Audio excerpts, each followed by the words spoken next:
মিলি, এই কোন সত্যের মুখোমুখি হতে হচ্ছে আমাকে এখন?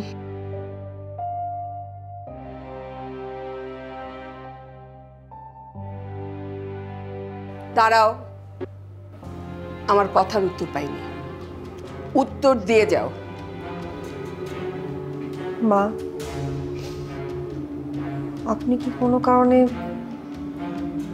আমাকে চরিত্রে খেয়ানতকারী মনে করছেন? তোমার এই স্বীকারোক্তি সে কথাই বলছে। আমি আমি কখনো ভাবতে পারিনি যে তুমি এত নিচে নেমে যাবে। তুমি এত নির্লজ্জ,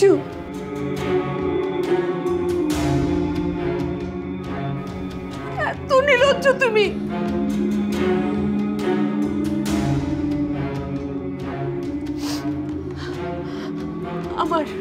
আমার নিজের জীবনের উপরে ঘেন্না চলে আসছে।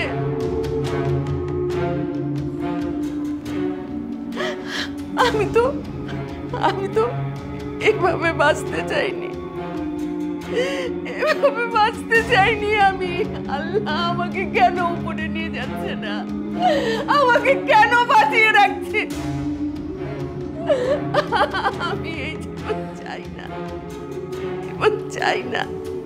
মা, আমি তো ভুলেই গিয়েছিলাম যে আপনি আমার মা নন।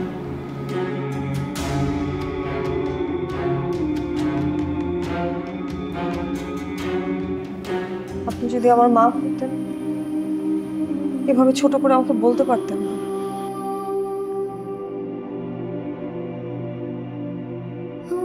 অ্যাটলিস্ট একটু মায়া তো দেখাতেই পারতেন না।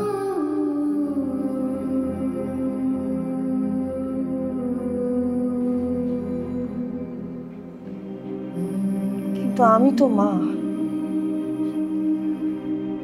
আমার এইটুকু বাচ্চার সামনে ওই মুহূর্ত পিতৃ পরিচয় পরিবর্তনের কথা কি করে বলি মা?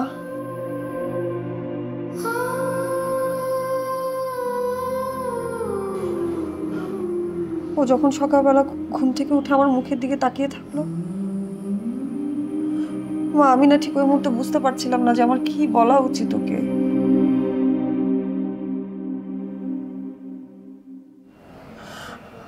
আমার আসলে কি করা উচিত আমি বুঝতে পারছিলাম না। আমার এইটুকু বাচ্চাকে আমার কি বলা উচিত, আমার মাথা কাজ করছিল না মা। বাচ্চা সামনে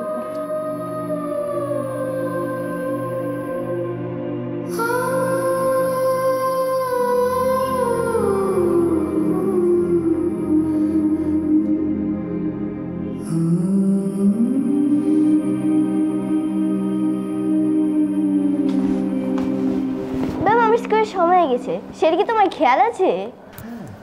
থাকবে কি করে? তোমরা তো বাড়িতে বসে খালি ঝগড়া করো, আমার ভালো লাগে না। তোমরা যদি এরকম আবার ঝগড়া করো তাহলে কিন্তু আমি তোমাদের ছেড়ে চলে যাব, বলে দিচ্ছি।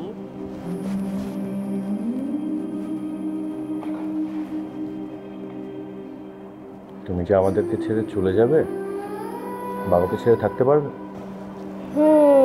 তা তো ভেবে দেখি নাই। কেন, যদি আমি তোমাদের ছেড়ে চলে যাই তাহলে কি তোমাদের জন্য আমার খুব মায়া লাগবে বলো তো?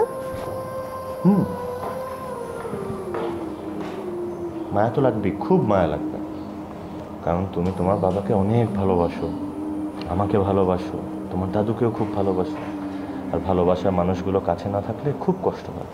বাবা তুমি সত্যি বলেছো, আমি তোমাকে খুব ভালোবাসি, আঙ্কেলকেও খুব ভালোবাসি।